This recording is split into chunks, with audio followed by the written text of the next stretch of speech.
Social media में आपने हाल ही में एक शब्द बहुत सुना होगा, कंगलादेश। जी हाँ, ये शब्द इस्तेमाल किया जा रहा है बांग्लादेश के लिए। और यकीन मानिए, सुनने में तो ये बांग्लादेश के लिए बुरा लगेगा, पर ये सच्चाई के बहुत करीब है, क्योंकि बांग्लादेश अब वाकई में ही कंगलादेश होने की तरफ बढ़ चुका है। अगर आपको यकीन नहीं आता तो आप खुद आपकी स्क्रीन पर देख लीजिए। सबसे पहले तो खबर ये निकलकर सामने आई है कि बांग्लादेश के जो अंतरिम सरकार के प्रधानमंत्री हैं मोहम्मद यूनुस, उन्होंने देश के अंदर मौजूद वर्ल्ड बैंक के हेड से बात करी है और कहा है कि हमारे देश की हालात बहुत ज्यादा बदतर हो चुकी है और हमें फिलहाल $1 बिलियन की मदद चाहिए। अगर हमें $1 बिलियन नहीं मिलते हैं तो हम रोजमर्रा की चीजें जैसे कि खाने पीने की चीजें, तेल आदि अन्य देशों से नहीं खरीद पाएंगे। और अगर हमको इस $1 बिलियन की मदद नहीं होगी तो हमारे देश में महंगाई बहुत बढ़ जाएगी, जिसकी वजह से इनकी देश में कमी होगी, महंगाई सर चढ़कर बोलेगी और देश पूरी तरीके से बैंकरप्ट हो जाएगा, जैसे कि श्रीलंका हुआ था आपसे कुछ ही टाइम पहले। इसीलिए हमें तुरंत इम्पोर्ट बिल को चुकाने के लिए $1 बिलियन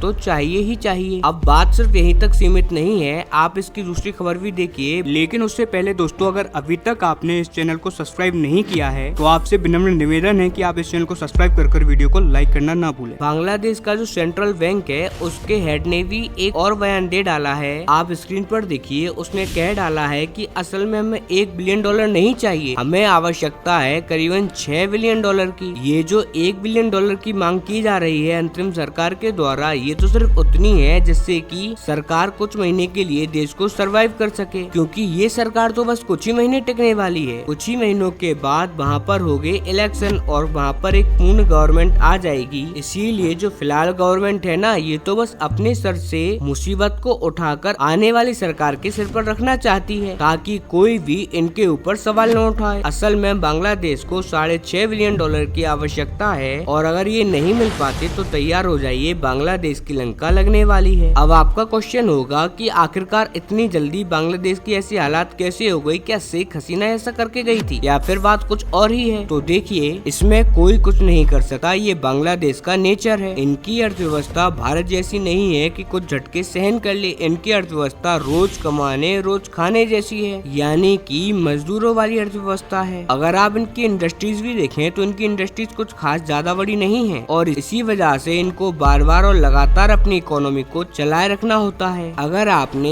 एक बार भी और कुछ ही दिनों के लिए उसको अगर बंद कर दिया तो वो सरवाइव नहीं कर सकती। इसके अलावा एक बड़ा कारण ये भी है कि इनकी अर्थव्यवस्था हेवीली डिपेंडेंट है टेक्सटाइल पर, यानी कि कपड़ा उद्योग पर। ये जो जितने भी बड़े बड़े ब्रांड हैं जैसे कि H&M एंड जारा वगैरह, ये सारे अपने कपड़े बांग्लादेश से ही मंगवाते थे, क्योंकि यहाँ पर बहुत ही चीप लेबर है और यहाँ पर ज्यादा पर्यावरण का भी ध्यान नहीं रखा जाता जैसा कि चीन और भारत में रखा जाता है। लेकिन पिछले कुछ टाइम पर यहाँ पर पॉलिटिकल इंस्टेबिलिटी आई, जिसकी वजह से इन पर भी रोक लगी। और ये जो ब्रांड्स हैं ये तो बहुत ही फास्ट फैशन ब्रांड है, इनको तो लगातार सप्लाई की आवश्यकता होती है। लेकिन जैसे ही बांग्लादेश में इंडस्ट्री बंद हुई, उन्होंने अपना बोरिया बिस्तर समेटा और तुरंत की तुरंत अपनी मैन्युफैक्चरिंग शिफ्ट कर दी भारत के अंदर। और इस टाइम पर ये बड़े बड़े फैशन ब्रांड्स भारत के अंदर जो टेक्सटाइल्स हैं उनको बड़े बड़े ऑर्डर दे रहे हैं। और इसीलिए आपने देखा भी होगा कि पिछले कुछ ही दिनों में भारत की जो टेक्सटाइल कंपनियां हैं उनमें एक जबरदस्त बूम आया है। यही कारण है कि इनकी बची कुछ इंडस्ट्री भी क्रैश कर चुकी है, कमाई का कोई खास साधन नहीं है और देश के खर्चे बढ़ते ही जा रहे हैं। और यही कारण है कि इनका खजाना भी खत्म हो चुका है, मुश्किल से $2.5-3 बिलियन